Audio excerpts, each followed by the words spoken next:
Hello friends, welcome back to my channel visual art history Mahi S. Friends, मैं mock test जो करा रही हूँ टीजीटी पीजीटी के लिए, नेट जेआरएफ के लिए, ये जो सारा मॉक टेस्ट है ये फाइन आर्ट से रिलेटेड है। चित्रकला से जो भी स्टूडेंट एग्ज़ाम की तैयारी कर रहे हों, अपने बीएफए का एंट्रेंस तैयार कर रहे हों, कोई भी किसी भी फील्ड से रिलेटेड, तो वो मेरे मॉक टेस्ट से जुड़ सकते हैं और उनको बेनिफिशियल होगा। मैं एवरीडे एक मॉक टेस्ट लाती हूँ जिसमें 20 MCQs होते हैं। और अभी मैं जो मॉक टेस्ट करा रही हूँ ये राजस्थानी चित्रकला शैली से है। अगर आप जाएंगे देखेंगे तो मेरे मॉक टेस्ट जो हैं कुछ पिछली बार मैंने कराया था नेट जेआरएफ के एग्ज़ाम के टाइम पे, जो कि नवंबर के टाइम पे है। आप अगर उसमें जाएंगे तो आपको वेस्टर्न आर्टिस्टों का भी पूरा मिलेगा। बहुत ही सुंदर मैंने मॉक टेस्ट कराया है, बहुत ही अच्छे से कराया है, जिसमें फिगर्स भी दिखाएं, चित्रों को भी दिखाएं वेस्टर्न आर्टिस्टों के और उनके टाइम पीरियड, और बहुत सारी चीज़ें हैं, सौंदर्य शास्त्र से रिलेटेड क्वेश्चंस हैं। और अभी जो ये वाला मॉक टेस्ट है जो कि 39th हो चुका है, 40 होने वाला है, नेक्स्ट मेरा 40 आएगा। तो बहुत सारे मॉक टेस्ट हैं जो कि हेल्पफुल हैं। ये अभी इंडियन चल रहा है तो इंडियन में मैं राजस्थानी चित्रकला शैली के बारे में बात कर रही हूँ। इससे पहले मैंने बात किया था मेवाड़, मारवाड़, हड़ौती और ढूंढार कितने होते हैं शैलियाँ, फिर शैलियों के उपशैलियाँ और उपशैलियों के बारे में अब धीरे धीरे मैं अभी ये वाला जो चैप्टर है ये मेवाड़ के नाथद्वारा से रिलेटेड, फिर इसके बाद मारवाड़ से रिलेटेड कुछ चित्र आएंगे, फिर उसके बाद हड़ौती से भी आएंगे। हड़ौती से 1-2 क्वेश्चन आएंगे, फिर कोटा बूंदी नेक्स्ट जो मॉक टेस्ट होगा उसमें कोटा। तो आप अगर राजस्थानी चित्र शैली के क्वेश्चंस कैसे आते हैं देखना चाहते हैं और मेरे चैनल से जुड़े रहते हैं तो आपको बहुत ही हेल्पफुल होगा। फर्स्ट क्वेश्चन देखते हैं, नाथ द्वारा उपशैली को प्रकाश में लाने का श्रेय सर्वप्रथम किसे जाता है। जैसे हमारे भारतीय चित्रकला के इतिहास में हम बात करते हैं प्राचीन गुफाओं की, अजंता, एलोरा, बाग, एलिफेंटा, तो सारी चीज़ों की जो हम पता करते हैं तो सबसे पहले जो वैज्ञानिक, जो भी कला समीक्षक उसको प्रकाश में लाता है उसको श्रेय देते हैं, उसको सर्वप्रथम श्रेय देते हैं। तो उसी तरीके से हम राजस्थानी शैली के बारे में अगर बात करते हैं तो राजस्थानी शैली की जो उपशैलियाँ थी, नाथद्वारा शैली, ये इसको प्रकाश में लाने का श्रेय किसे जाता है। तो ये जो है राइट आंसर इसका इसमें क में श्री अंधारे, राय कृष्णदास, ए कुमार स्वामी या इनमें से कोई नहीं है। तो इसका सबसे पहला आंसर हो जाएगा ए वाला। इसको हम ABCD कहेंगे, यहाँ पे क ख ग घ है पर ABCD ही कहेंगे, ठीक है। तो आप समझ जाइएगा इससे। श्री अंधारे, ओके, श्री अंधारे इसका राइट आंसर है। नाथ द्वारा उपशैली को प्रकाश में लाने का श्रेय श्री अंधारे को, श्रीधर अंधारे को जाता है, ओके। पिछवई क्या है? अगर आप पिछवई के बारे में जानते हैं तो आपको पता होगा कि पिछवई क्या चीज़ है। पिछवई जो होती है वो नाथद्वारा शैली की एक कला है। नाथद्वारा शैली की एक कला है जिसमें जो यहाँ पर ऑप्शन पहले देख लेते हैं। एक मूर्ति कलाकार का नाम है या श्रीनाथ जी के स्वरूप के पीछे सज्जा युक्त बड़े आकार के कपड़े पर बनाए जाते हैं, उन्हें पिछवई कहते हैं। या विष्णु जी के पीछे बड़े से कपड़े पर चित्रण किया जाता है, उसे पिछवई कहते हैं, या इनमें से कोई नहीं। तो आप जानते ही होंगे इसको, राइट आंसर बी हो जाएगा। आप नाथद्वारा शैली के बारे में अगर बात करते हैं तो श्रीनाथ जी जो बाल रूप में बने हुए हैं मंदिरों में, उनके पीछे जो कपड़े पर चित्रण होता था जिसमें कि उनके बाल रूप और गायों का और लोगों के दर्शनों का और बहुत सारी चीज़ों का जो चित्रण होता है वो पिछवई में होता है। और पिछवई एक बहुत ही ट्रेडिशनल राजस्थानी चित्रकला है जो कि बहुत ही सुंदर है। उसमें जो कलर्स यूज़ होते हैं बहुत ही नेचुरल कलर्स होते हैं, जैसे हल्दी हो गया, चूने के खड़िया पत्थर से, राम रस से। तो ये सारे कलर्स को यूज़ करके उसमें पेंटिंग्स की जाती है और पेंटिंग्स करने वाले जो कलाकार हैं वो पुश्तैनी होते हैं और उनका वहाँ का जो काम होता है वो ट्रेडिशनल वर्क जानते हैं। उसमें श्रीनाथ जी की पेंटिंग्स में कहीं कहीं गोल्ड, सिल्वर भी यूज़ करते हैं। आजकल लोग तो बहुत सारे एक्सपेरिमेंट भी कर रहे हैं। तो ये हो गया पिछवई के बारे में। नेक्स्ट क्वेश्चन 3rd नंबर का है, श्रीनाथ जी को किस भगवान का प्रतीक मानकर पूजा किया जाता है। आई होप, मुझे पता है आप लोगों को सब कुछ पता होगा, पर क्वेश्चन अगर मैं तैयार कर रही हूँ तो मैं उसके लिए भी तैयार करूँगी कि जो कुछ नहीं जानता है, ठीक है। तो इस तरीके से मैं बेसिकली क्वेश्चंस ऐसे लाऊंगी कि मान लो जो इंसान पहली बार आर्ट फील्ड का एग्ज़ाम देने जा रहा हो उसको भी ये सब चीज़ें बेसिक से पता होनी चाहिए। इस वजह से मैं बेसिक के भी क्वेश्चन ऐड कर देती हूँ। बिल्कुल भाग के क्वेश्चन, बड़े बड़े क्वेश्चन ही नहीं रखती, हर तरह के क्वेश्चन रखती हूँ कि बेसिक से लोगों को पता होना चाहिए। तो जब कृष्ण की बात की जाए तो राइट आंसर सी हो जाएगा। ग को मैं सी बोलूँगी। श्रीनाथ जी को कृष्ण भगवान का प्रतीक मानकर पूजा किया जाता है। ठीक है। नाथद्वारा शैली की प्रमुख महिला कलाकार कौन है? आप जानते ही होंगे कि सारी शैलियों में, मुग़ल शैली में भी और राजपूत शैली कहें या राजस्थानी शैली कहें, इसमें महिला चित्रकारों का भी नाम आया है। ठीक है। तो जो नाथद्वारा शैली थी, इसमें कौन सी महिला कलाकार थी? तो कमला, इलायची, ये दोनों या इनमें से कोई नहीं। तो इसका राइट आंसर क्या हो जाएगा? ग is the right answer, C is the right answer. क्योंकि जो कमला और इलायची थी वो महिला कलाकार थी इसमें नाथद्वारा शैली की। याद कर लेने की बात है इसको। कमला, इलायची नाथद्वारा शैली की प्रमुख कलाकार थी। नाथद्वारा किस शैली का था? मेवाड़ शैली का। मेवाड़ शैली में कौन कौन सी शैलियाँ थी? नाथद्वारा थी, देव शैली थी। ऐसे आप ये तीनों जो शैलियाँ हैं ना मेवाड़ शैली की, उसको आप याद कर लीजिएगा। ठीक है। मैंने पिछले चैप्टर में आपको पढ़ाया है। ओके। तो इसमें है नेक्स्ट क्वेश्चन। इसमें कुछ और मैं बात कर रही थी महिला चित्रकारों की। तो महिला चित्रकारों के साथ साथ अगर हम किसी जेंट्स चित्रकारों के नाम लिया जाए तो उसमें नारायण, चतुर्भुज, रामलिंगी, चंपालाल, घासीराम, तुलसीराम, उदयराम, देवकृष्ण, हरदेव, हीरालाल, विट्ठल भगवान आदि चित्रकारों का भी चित्रण है। ठीक है। इस प्रकार नाथद्वारा की चित्रकला और चित्रकारों ने भारतीय चित्र परंपरा और स्थानीय विशेषताओं एवं मान्यताओं को ओझल नहीं होने दिया। साथ ही उनमें जो नई उनकी जो पृष्ठभूमि थी उसमें इन्होंने बहुत सारे एक्सपेरिमेंट किए, अस्तित्व को प्रबल रखा और नाथद्वारा की चित्रशैली आने वाले पीढ़ियों में और भी एक प्रबल रूप बनी और आने वाली पीढ़ियों के लिए एक प्रेरणादायी रही। ठीक है। तो आज भी हम नाथद्वारा शैली को देखते हैं तो हमें काफ़ी अच्छा लगता है कि कहीं ट्रेडिशनल आर्ट अभी भी चल रहा है।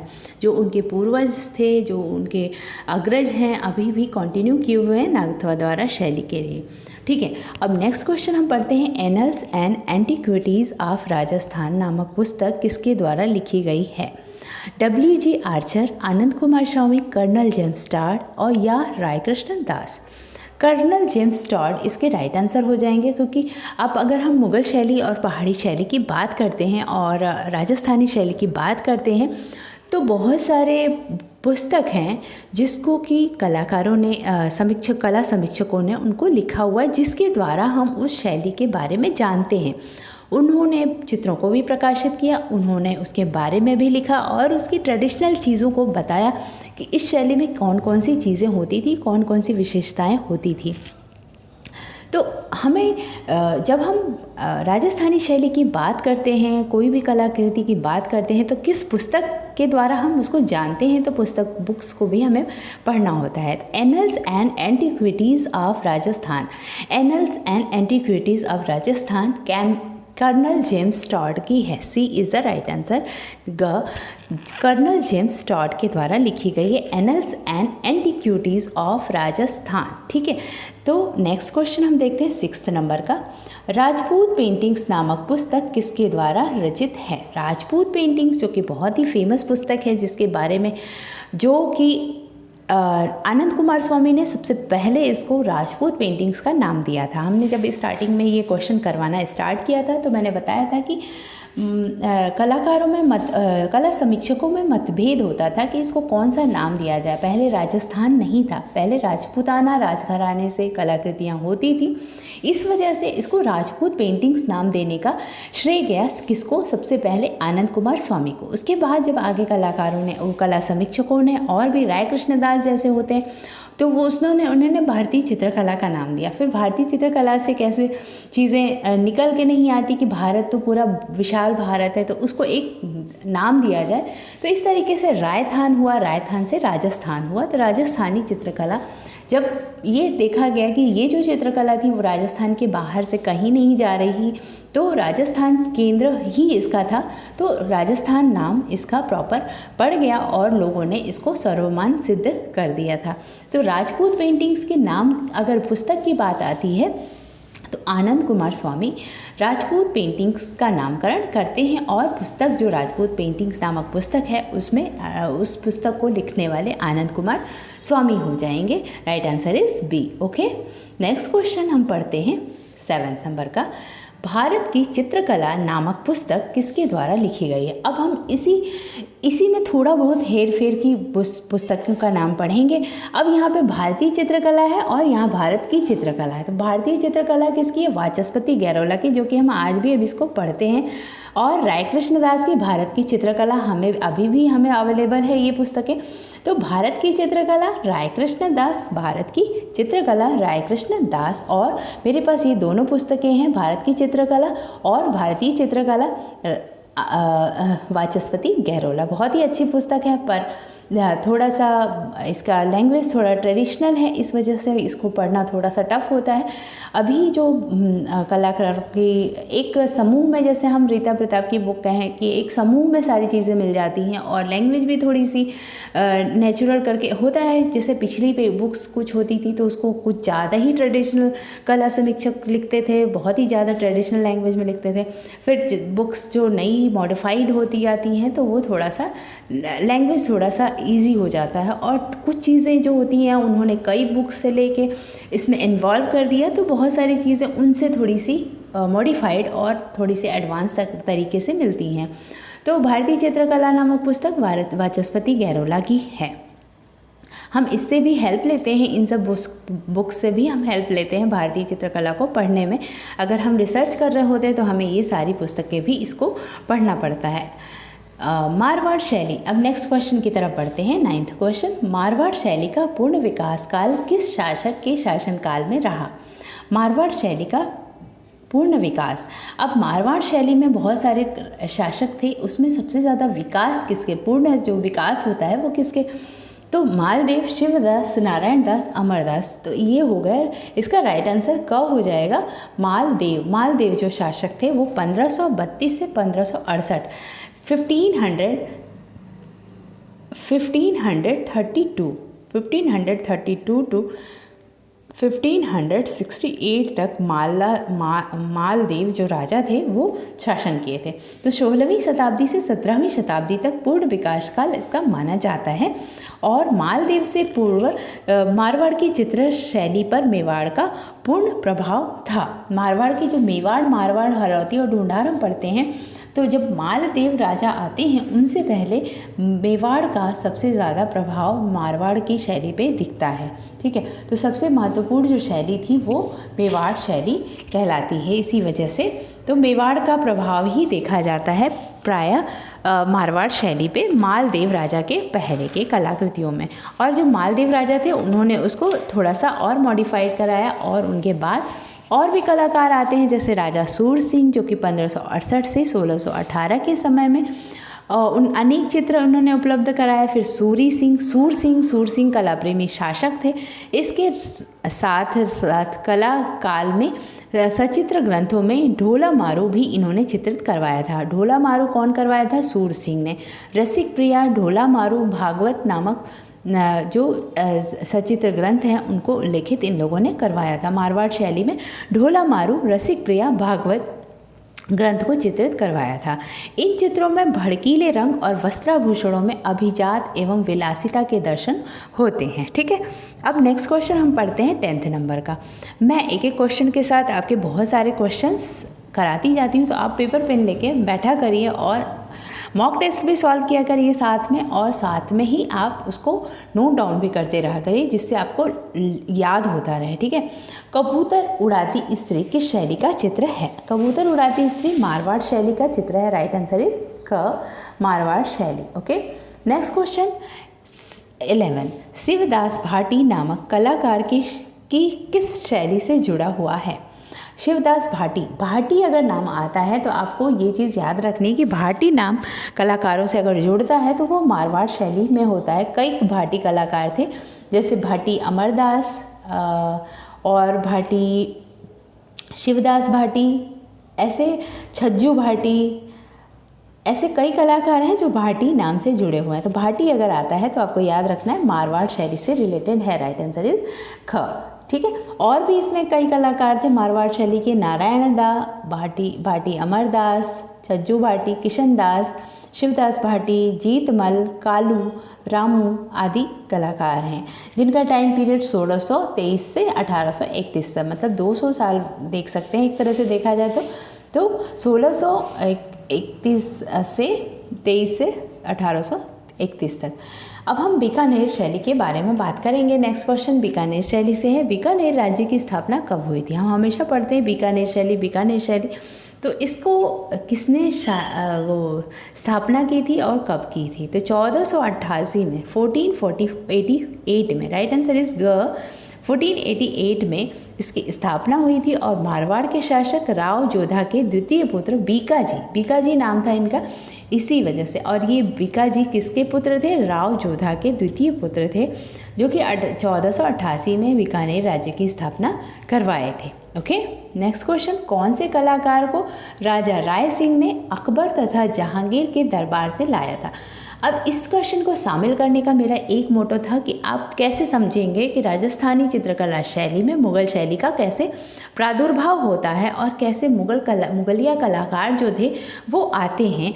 तो जो राजा राय सिंह थे वो अकबर से उनकी काफ़ी घनिष्ठता थी और उन्होंने अकबर के साथ बहुत सारे संधि भी किया, और राय सिंह ने अकबर और जहांगीर के समकालीन व विश्वास पात्र थे।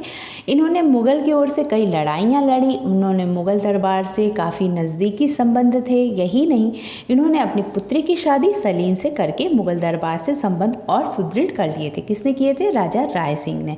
और राजा राय सिंह उनकी मुग़ल कलाकारों के दक्षता से प्रभावित होकर उनमें से कुछ कलाकारों को अपने साथ ले जाने का उन्होंने जिक्र किया अकबर और जहांगीर के काल से। और उस समय कौन से कलाकार को वो लेके आते हैं? वो है नाम पढ़ते हैं नेक्स्ट ऑप्शन में, उस्ता अली रजा, उस्ता हमीद रुकनुद्दीन, ए तथा बी दोनों अमरदास भाटी। तो भाटी तो यहीं के कलाकार थे। उस्ता अली रजा और रुकनुद्दीन, ये दोनों जो कलाकार हैं, ये दोनों कलाकार इनके साथ आ जाते हैं। अकबर और जहांगीर के काल के दोनों कलाकार थे, उस्ता अली और उस्ता हमीद रुकनुद्दीन। उस्ता भी जो नाम है वो हिंदू कलाकार थे, बट एक जगह जाके वो कन्वर्ट हुए थे उस्ताद से, फिर उसके बाद उन्होंने द हटा दिया और उसका नाम उस्ता पड़ गया। तो उस्ता ये जो थे हिंदू कलाकार होने के साथ साथ मुग़ल कलाकार भी थे। ठीक है, नेक्स्ट क्वेश्चन हम 14 पढ़ते हैं। स्त्री बच्चे से खेलते हुए चित्र किस शैली का उत्कृष्ट चित्र है? बीकानेर शैली, मारवाड़ शैली, किशनगढ़ शैली या ढूंढार शैली? तो ये बीकानेर की हम बात कर रहे थे। राइट आंसर इज क। बीकानेर शैली स्त्री बच्चे के साथ खेलते हुए चित्र शैली उत्कृष्ट चित्र है। ठीक है, नेक्स्ट क्वेश्चन है, art and architect of Bikaner नामक पुस्तक किसकी है? बीकानेर के बारे में हम किसके बुक्स के बारे में पढ़ने पे जानते हैं कि बीकानेर एक शैली थी जो कि काफ़ी उद्भव काल था उस समय। इस पुस्तक में बीकानेर की लघु चित्र शैली के उद्भव के संबंध में लिखा गया है। बीकानेर शैली का आरंभ अनेकानेक रेखा चित्रों एवं आकृतियों में देखा जा सकता है, जो कि जीर्ण शीर्ण कागजों पर उपलब्ध है। हालांकि हम कहते हैं, जहाँ तक हम पढ़ते हैं, कि मुग़ल कला जैसे बहुत सारे चित्रों को हम नहीं प्राप्त किए हैं राजस्थानी शैली में, पर राजस्थानी शैली में भी जो चित्र प्राप्त हैं वो बहुत ही उत्कृष्ट हैं। तो art and architect of Bikaner नामक जो पुस्तक है ये हरमन गोएट्ज ने लिखी है। राइट आंसर इज क, हरमन गोएट्ज। ओके, अब हम बात करेंगे नेक्स्ट क्वेश्चन की, 16 नंबर का क्वेश्चन। रुकनुद्दीन तथा साहिबुद्दीन किस शैली का कलाकार है? रुकनुद्दीन और साहिबुद्दीन किस शैली का कलाकार है? तो ये जो कलाकार हैं ये बीकानेर शैली के कलाकार हैं, और रुकनुद्दीन का पुत्र था साहिबुद्दीन। ओके, तो ये दोनों पिता पुत्र थे, रुकनुद्दीन और साहिबुद्दीन।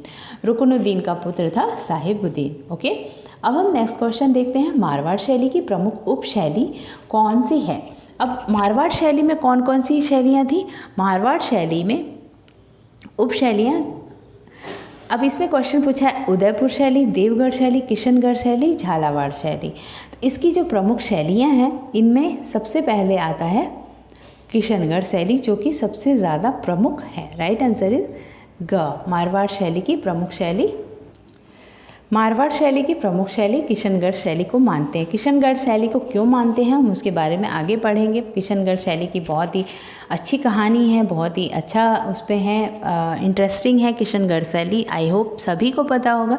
मारवाड़ शैली में जो जोधपुर, बीकानेर, अजमेर, नागौर ये सारी शैलियाँ हैं, इसमें सबसे ज़्यादा इंटरेस्टिंग अगर देखा जाए तो किशनगढ़ शैली है और इसकी सबसे प्रमुख उपशैली है मारवाड़ शैली की। ओके, मारवाड़ शैली आप याद करिएगा, मेवाड़, मारवाड़, हड़ौती और ढूंढाड़। तो जो दूसरी शैली है उसमें किशनगढ़ शैली है। किशनगढ़ शैली में जोधपुर, बीकानेर, किशनगढ़, अजमेर और नागौर, ये राजस्थानी शैली का हम जैसे बात करते हैं तो वो एक स्थान के नाम पर उनकी शैलियाँ पड़ी हैं। जैसे मुग़ल काल में क्या है, अकबर काल की शैली, जहांगीर काल की शैली, शाहजहाँ काल की शैली, ऐसे पढ़ते हैं। पर हम राजस्थानी शैली की बात करते हैं तो जगहों, जितनी भी भारतीय शैलियाँ हैं, जैसे दक्षिणी शैली का भी हमने बात किया तो वो भी जगहों के हिसाब से ही पड़ी और राजस्थानी शैली में भी जगह के ही हिसाब से पड़ी। तो मारवाड़ के अंतर्गत जो आती हैं वो किशनगढ़ शैली, जोधपुर शैली, बीकानेर शैली, अजमेर शैली और नागौर शैली आती है। ठीक है, अब हम नेक्स्ट क्वेश्चन पढ़ते हैं 18th नंबर का। किशनगढ़ शैली को प्रकाश में लाने का श्रेय किसे जाता है?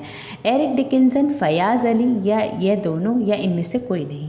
किशनगढ़ शैली को प्रकाश में लाने का श्रेय जाता है तो एरिक डिकिंसन और फयाज अली दोनों को जाता है। ठीक है, नेक्स्ट क्वेश्चन देखते हैं। सर्व प्रसिद्ध चित्र बनी ठनी किस शैली का प्रसिद्ध चित्र है?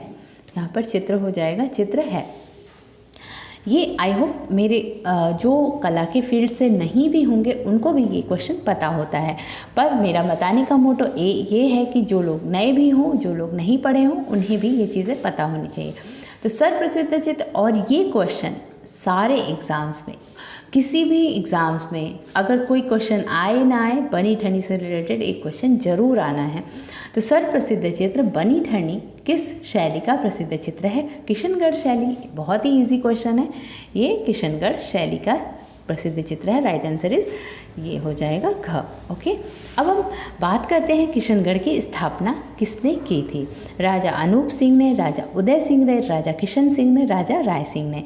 तो किशनगढ़ शैली जैसा कि नाम से हम देखते हैं राजा किशन सिंह ने की थी। 1609 ईस्वी में इसकी नींव डाली थी। जोधपुर के राजा उदय सिंह के 16वें पुत्र, ये किसके पुत्र थे? जोधपुर के राजा उदय सिंह के 16वें पुत्र थे। 16 पुत्रों में से ये 8वें पुत्र थे। ठीक है, 8वें पुत्र किशन सिंह ने इसकी नींव डाली थी। ये एक महत्वाकांक्षी राजा थे और इन्होंने ये जानते थे कि इनका नंबर बहुत ही लास्ट में आने वाला है, क्योंकि 16 पुत्रों के बाद तो ये 8वें पुत्र हैं, तो 8वें नंबर पे इनका वो आने वाला था। तो इस वजह से इन्होंने सैठोलॉक नामक एक स्थान को जीता और 1611 ईस्वी में अपने नाम के साथ इसको किशनगढ़ बसाया।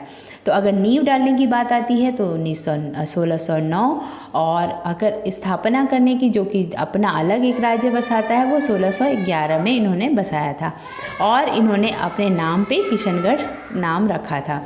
मुग़ल सम्राट जहांगीर ने किशन सिंह को किशननगर का स्वामी स्वीकार किया और महाराजा की उपाधि दी थी। तो इसके अनुसार हम पता कर सकते हैं कि मुग़ल काल के जो राजा थे उनसे राजस्थानी कलाकारों का किस तरीके से, राजाओं का किस तरीके से संबंध काफ़ी अच्छा चल रहा था और काफ़ी अच्छा इन लोगों ने एक दूसरे का सहयोग भी किया और संधियाँ भी की। इस तरीके से हम राजस्थानी शैली के बारे में आज किशनगढ़ शैली की 1-2 क्वेश्चन से, और भी जो नेक्स्ट मॉक टेस्ट 40th आएगा उसमें मेरा अगला क्वेश्चन होगा। तो कंटिन्यू मेरे चैनल से जुड़े रहिए और stay tuned to my channel, और कमेंट करिए, लाइक करिए, शेयर करिए अपने फ्रेंड्स से। Thank you for watching my video and keep watching, keep learning. Bye bye.